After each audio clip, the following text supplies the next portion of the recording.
Discovery is essentially the way you get information from the other side.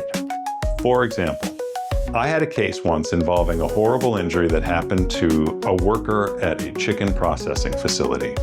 There was a machine called a chicken chiller where the processing employees put chicken parts that they've cut up from the chicken into this essentially tube-like conveyor belt that went back and forth, and surrounding the tubes was a kind of a glycol solution, which froze the chicken parts as they passed through, and then they get spit out on the other side and put into a package. Well, unfortunately, these chicken wings, chicken drums, chicken thighs all got stuck in a ball.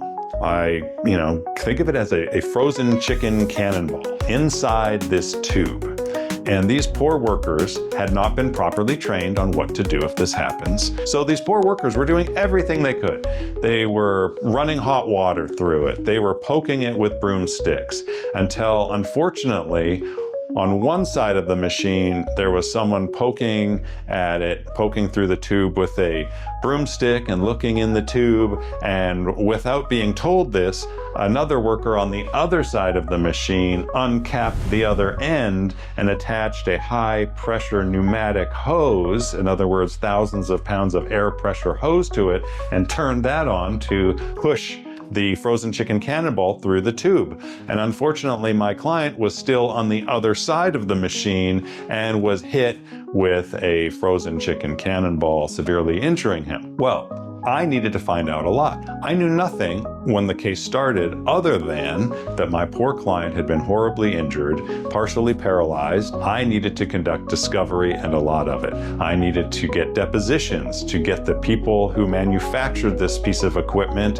into a hot seat so I could ask them about safety, and I could ask them about what materials did you provide? What training did you provide? Did you do anything to warn people about what to do if this happened, how to unclog the machine? Obviously it's foreseeable that frozen chicken parts could get stuck. So what did you do as a manufacturer to make your equipment safe? And the answer was they did nothing. That was all called discovery, both written questions and request for documents. Hey, show me the manual. But discovery is an important tool in any case to get the facts.